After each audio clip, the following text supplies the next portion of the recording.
하나님의 말씀은 베드로전서 2장 9절 말씀입니다. 우리 다 같이 한 목소리로 베드로전서 2장 9절 말씀을 읽겠습니다. 그러나 너희는 택하신 족속이요 왕같은 제사장들이요 거룩한 나라요 그의 소유가 된 백성이니 이는 너희를 어두운 데서 불러내어 그의 기이한 빛에 들어가게 하신 이의 아름다운 덕을 선포하게 하려 하심이라. 아멘. 우리 한번 조금 미리 인사했으면 좋겠습니다. 새해 복 많이 받으세요. 한번 좌우 앞뒤 한번 다 같이 좀 인사했으면 좋겠습니다.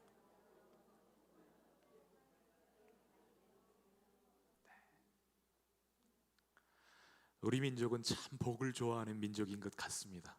그래서 숟가락에도 새겨놓고 그릇에도 새겨놓고 복주머니에도 이것을 새겨놓고 이불에도 새겨놓고 온갖 곳에 복 받기를 참 좋아하는 민족인 것 같습니다.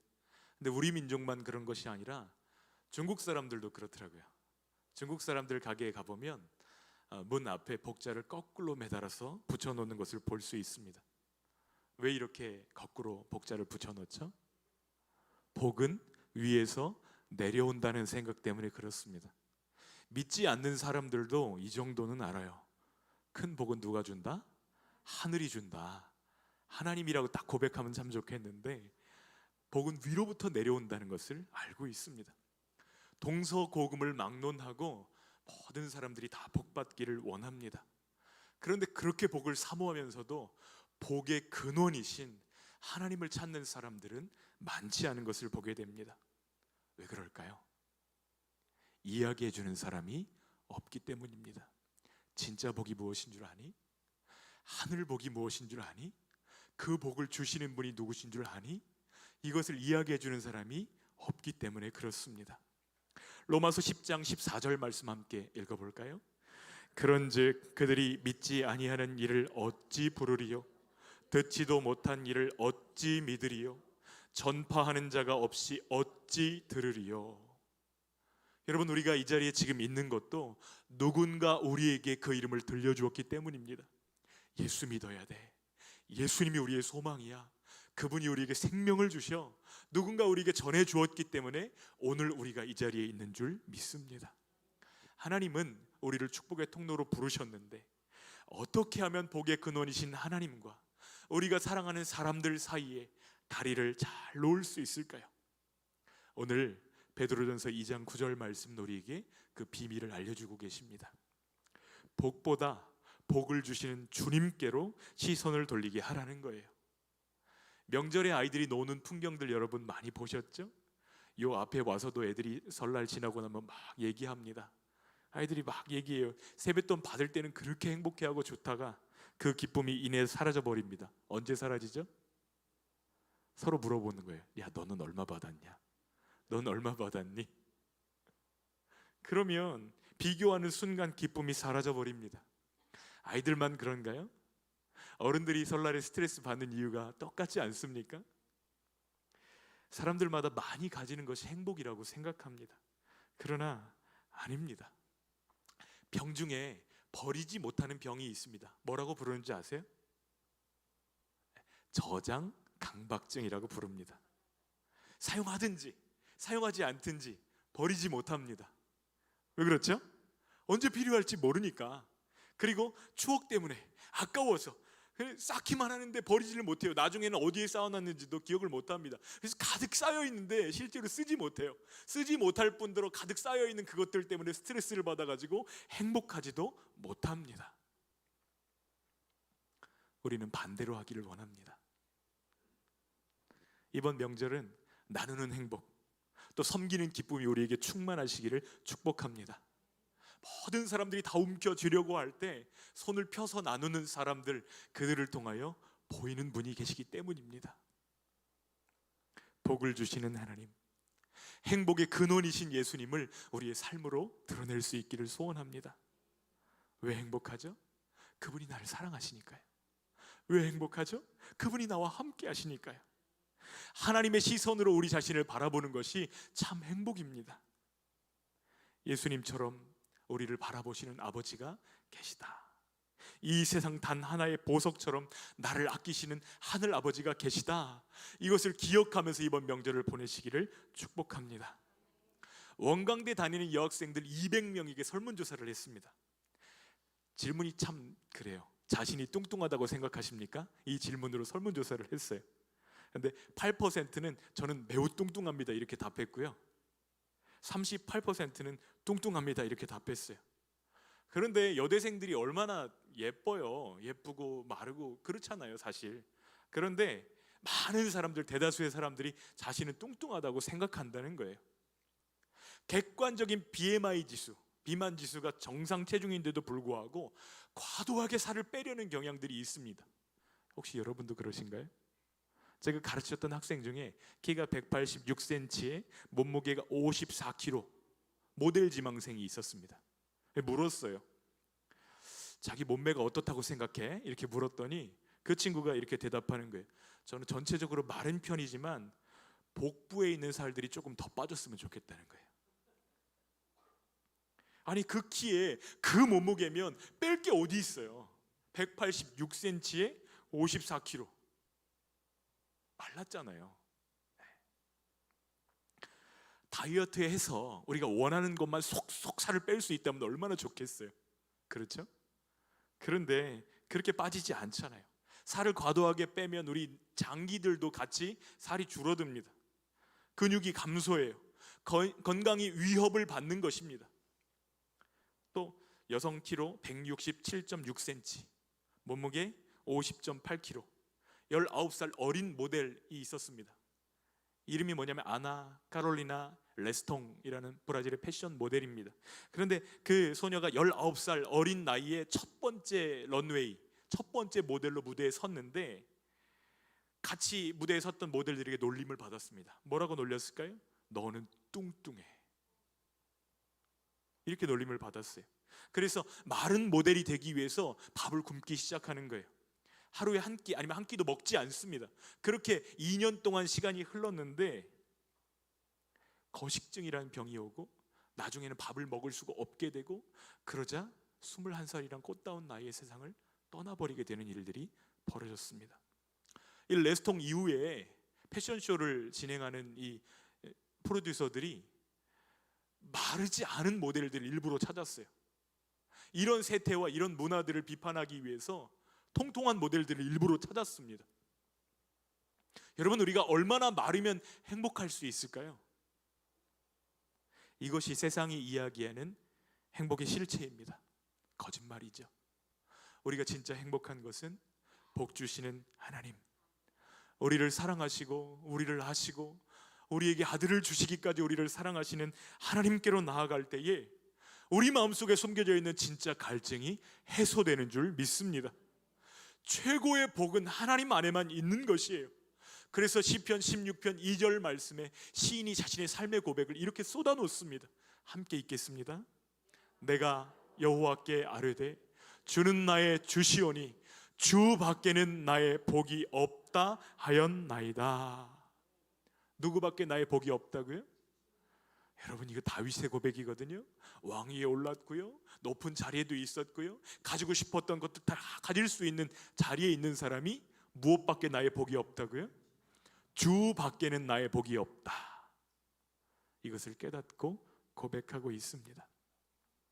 오늘 우리가 함께 읽었던 베드로전서 2장 9절 말씀은 환난과 시험과 비교와 열등감에 사로잡혀 있는 성도들에게 베드로 사도가 쓴 편지입니다. 베드로전서 2장 9절 말씀 다시 한번 읽어볼까요? 시작. 그러나 너희는 택하신 족속이요 왕같은 제사장들이요 거룩한 나라요 그의 소유가 된 백성이니 이는 너희를 어두운 데서 불러내어 그의 기이한 빛에 들어가게 하신 이의 아름다운 덕을 선포하게 하려 하심이라. 여러분, 이 말씀을 곰곰이 보십시오. 우리는 어떤 존재인지를 다시 한번 분명하게 말씀합니다. 너희는 선택받은 사람들이야. 우리는 예수님 안에서 하나님의 나라를 상속받을 사람들인 줄 믿습니다. 오늘 죽어도 천국에 깨어나는 사람들이 저와 여러분들이십니다. 그 선택을 믿고 받아들임으로 우리는 하나님의 소유된 백성으로 오늘을 살아가는 것입니다. 또 하나님은 우리에게 거룩한 사명과 직분을 허락하십니다. 어떤 직분이죠? 말씀 계속 띄워주세요. 왕같은 제사장이라고 말씀하십니다. 왕은 그 통치를 통해서 하나님과 그의 백성 사이를 연결하는 다리 역할을 하는 사람이 왕입니다. 제사장은 어떤 사람이죠? 그 말씀을 통해서 하나님과 그의 백성 된 사람들 사이를 연결하는 사람이 제사장입니다. 그런데 우리를 향해서 주께서 말씀하시기를 너희는 왕같은 제사장이라고 말씀하시는 거예요. 여러분, 우리의 사명은 무엇이죠? 우리의 삶을 통해서 우리 하나님과 그 사랑하시는 백성들 사이를 연결하는 다리가 되는 것이 우리의 사명인 줄 믿습니다. 복음 전하는 저희들 되어지기를 소원합니다. 우리들은 복의 근원이신 하나님 자신을 선물로 받았기 때문입니다. 갈라디아서 1장 4절 말씀을 제가 읽어드리겠습니다. 그리스도께서 하나님 곧 우리 아버지의 뜻을 따라 이 악한 세대에서 우리를 건지시려고 우리 죄를 대속하기 위하여 자기 몸을 주셨으니. 하나님이 우리를 사랑하셔서 주신 것이 있는데 무엇을 주셨다고요? 자기 몸을 주셨다고 말씀하십니다. 이것은 전부를 주신 것입니다. 우리를 전부로 사랑하신 것입니다. 우리가 그런 존재라고 베드로 사도는 우리에게 이야기해주고 있는 거예요. 열등감에 빠질 필요 없다. 고난 가운데 낙심할 필요 없다. 너희는 그런 존재이기 때문이다. 이렇게 편지하고 있는 것입니다. 창세기 12장 2절 말씀에 내가 너로 큰 민족을 이루고 내게 복을 주어 내 이름을 창대하게 하리니 너는 복이 될지라 말씀하십니다. 무엇이 되라고요? 복이 되라고 말씀하십니다. 이건 복된 주님을 소유한 우리에게 주시는 약속입니다. 주님을 소유하고 있는 자들 너희들은 복이 될 거야 이렇게 말씀하시는 거예요. 땅의 모든 족속이 우리를 통해서 복을 받게 될 것입니다. 그런데 오늘 베드로 사도가 쓴 편지의 내용이 다른 내용이에요? 같은 내용이에요? 너희는 택하신 족속이다. 왕같은 제사장들이다. 거룩한 나라다. 그의 소유가 된 백성이다. 너희는 복이다. 같아요? 달라요? 같은 내용인 것이에요. 우리가 누구인지를 말씀해 주시는 것, 우리의 정체성을 알려주시는 것은 그렇게 살라고 명령하시는 것입니다. 너는 복이 될지라. 무엇으로 살라는 거예요? 복으로 살라는 것입니다. 수많은 사람들이 예수님을 따르기 시작할 때에 예수님이 산에 오르시면서 제자들에게 말씀하십니다. 너희는 세상의 빛이라. 너희는 세상의 소금이라. 이렇게 말씀하셨어요. 어떻게 살라는 거예요? 빛으로 살고 소금으로 살라고 말씀하시는 거예요. 근데 아무리 좋은 소금이라도, 천일염, 핑크솔트, 맛있는 소금이라 할지라도 통 속에 들어있으면 맛을 낼 수 없다는 사실입니다. 그러나 소금이 녹아지고 그 재료 가운데 들어가기만 하면 소금은 즉각적으로 그 효력을 드러낼 것입니다. 이것이 우리 제자들이 세상 속에서 해야 될 일인 줄 믿습니다. 성경에 한번 귀를 대보십시오. 성경에서 하나님의 음성이 들리는 것 같을 거예요. 뭐라고 말씀하고 계시냐면 다리를 놓아다오, 다리를 놓아다오. 내가 너희를 왕같은 제사장으로 불렀으니 너희들은 나와 너희들이 사랑하는 그 사람 사이에 다리를 놓아다오 말씀하실 것입니다. 창세기 12장에 부름받은 아브라함은 우상장사 데라의 아들이었습니다. 만약 그가 하나님을 만나지 못했다면 그는 가업을 이어서 무슨 장사했을까요? 우상장사했을 거예요.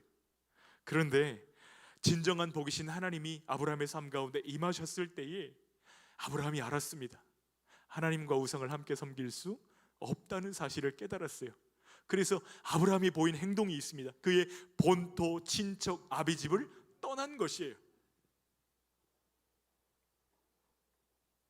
창세기 12장에 하나님께서 아브라함을 부르신 가장 중요한 이유는 다리를 놓기 위한 것입니다. 하나님의 백성들과 하나님 사이에 믿음의 조상으로서 아브라함이 다리가 될 것을 기대하셨기 때문입니다. 이것이 아브라함을 부르신 이유입니다. 복이 되라고, 복의 근원이신 하나님을 보여주라고 부르신 것입니다. 우리를 제자로 부르시고 제자의 복수형인 교회로 부르신 이유가 다르지 않은 줄 믿습니다. 택하신 족속이요, 왕같은 제사장들이요, 거룩한 나라요, 그의 소유가 된 백성으로 우리가 살아갈 때에 우리를 통해서 하나님이 보여지는 것입니다. 이번 명절이 다리를 놓을 수 있는 정말 좋은 기회입니다. 주님이 우리를 향해서 말씀하십니다. 너는 교회야. 주님이 우리를 교회라고 부르실 때 교회는 교회 자체를 위해서 존재하지 않습니다. 그보다 더 큰 목적을 위해서 존재합니다. 무슨 목적이죠? 하나님과 그 사람 사이를 다리 놓는 역할입니다. 마태복음 5장 16절 말씀 함께 읽겠습니다. 시작. 이같이 너희 빛이 사람 앞에 비치게 하여 그들로 너희 착한 행실을 보고 하늘에 계신 너희 아버지께 영광을 돌리게 하라. 테이블에 앉았던지 집에 있던지 일을 할 때든지 기도할 때든지 우리가 공적인 어떤 행동들을 할 때든지 모든 순간에 우리를 다리를 놓는 사람으로 부르신 하나님을 기억하시기를 축복합니다. 하나님께서 성전을 세우라고 말씀하실 때는 목적이 있어요.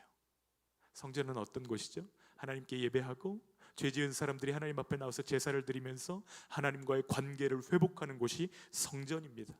하나님이 우리를 교회로 부르실 때에는 목적이 있어요. 주님의 아름다운 덕을 선포하라고 우리를 교회로 부르신 줄 믿습니다. 그저 세상으로 나아가서 제자 삼고 복음 전하고 가라, 가서 제자를 삼으라, 이 명령에 순종하는 자들이 교회인 것입니다. 그러나 오늘날 많은 현대 교회들은 이 주님의 명령, 가라, 가서 제자 삼으라, 이 명령에 어떻게 반응하죠? 명령에 순종해 나아가기보다는 교회 구성원들의 구미와 필요를 채워주는 쪽에 훨씬 더 집중합니다. 교회 안을 화려하게 만들고 교회 안의 모든 시스템들을 구체적으로 정비하고 마치 예배가 한 편의 드라마처럼 아름답게 구성 기획될 수 있도록 하고, 그래서 교회 온 사람들이 충분한 위로를 받을 수 있도록 세팅합니다. 세상의 소금이기를 원하는 것인지 통 안의 소금이기를 선택하는 것인지 우리가 분별하며 나갈 수 있기를 소원합니다. 모이는 이유가 무엇이죠? 나아갈 힘을 얻기 위해서 모이는 것입니다.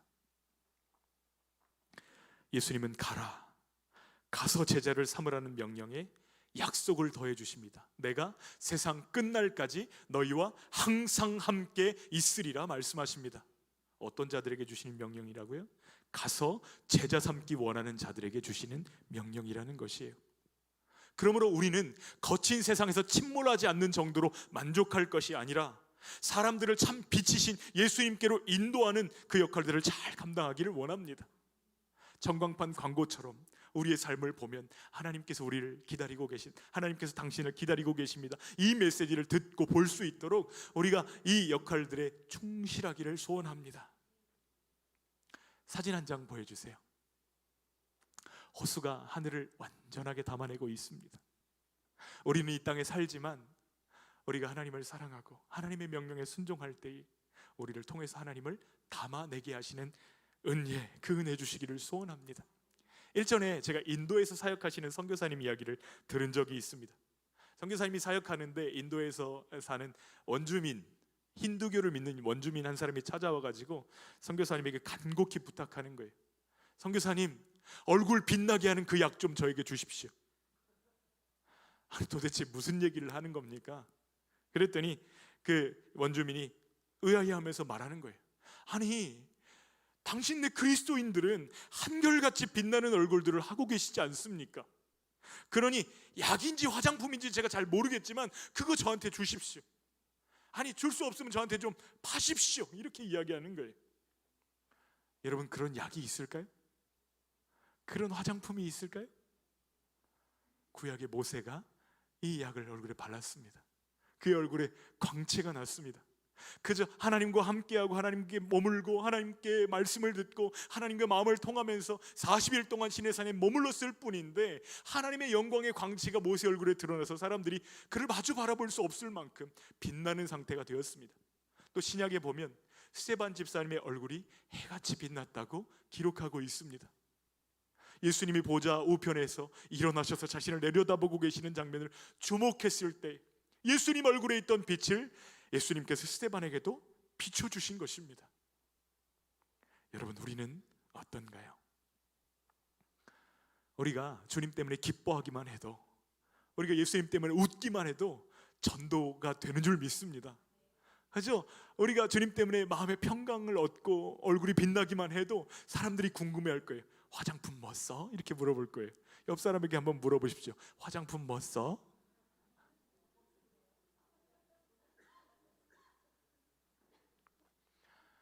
여러분, 우리가 전도하고 선교하는 거 어떤 특별한 사람들이 특별한 사명을 받은 사람들만 하는 것이 아닙니다.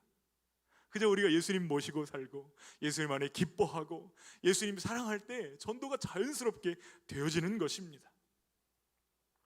사람의 영혼을 거듭나게 하시는 일은 본질적으로 우리의 일이 아니라 성령께서 행하시는 일입니다. 그러니 주님을 더 많이 바라보는 저희들 되어지기를 소원합니다. 주님 때문에 더 많이 웃으시고 주님 때문에 더 많이 섬기시기를 축복합니다. 이기주 작가가 언어의 온도라는 책을 썼는데요, 그 책에서 부모와 자식을 연결하는 끈 이야기가 나옵니다. 이기주 작가 집 근처에는 발달장애 아이들을 훈련하는 학교가 있어요. 근데 이제 아이들이 끝나고 막 쏟아져 나오는 시간에 그 버스 정류장이 북새통을 이룹니다. 어느 날은 그 시간대에 딱 버스를 기다리고 있는데 저 멀찌감치서 엄마와 아들이 걸어오는 거예요. 근데 자세히 보니까 손목에 뭔가를 묶고 있어요. 저게 뭐지? 줄넘기 줄인 것 같기도 하고 등산 로프인 것 같기도 하고, 학생은 왼쪽 손에 줄을 칭칭 감고 있고 엄마는 오른손에 줄을 칭칭 감고 있는 것입니다. 아니, 왜 저렇게 손을 동여맸을까? 되게 불편할 텐데. 근데 얼마 가지 않아서 그 이유를 깨닫게 됩니다. 찻길로 내려가면 안 돼. 아이는 많이 큰데 아이가 통제가 되지 않으니까 아이의 손과 자기 손에다 끈을 맨 거예요. 그러나 그 불편함이 그 두 사람 사이에서는 생명의 줄이 되는 줄 믿습니다. 전도는, 선교는 특별한 사람이 하는 특별한 일이 아닙니다. 그 사람과 나 사이에 예수님이란 끈을 연결해 주면 되는 거예요. 이번 명절 우리의 섬김을 통해서 가족들의 마음이 부드러워지고 또 쉼을 얻을 수 있다면, 더 나아가서 우리의 섬김을 통해 예수 그리스도, 이 복음을 들을 수만 있다면 이번 명절은 이보다 더 귀한 명절이 없다, 이렇게 고백될 것입니다. 이번 명절 복음 안에서 주님과 우리가 사랑하는 사람들 사이에 다리를 놓는 저와 여러분들 되시기를 소원합니다. 가서 제자를 삼으라 말씀하시는 명령에 순종하며 나아가는 우리에게 주님이 함께 하실 것입니다.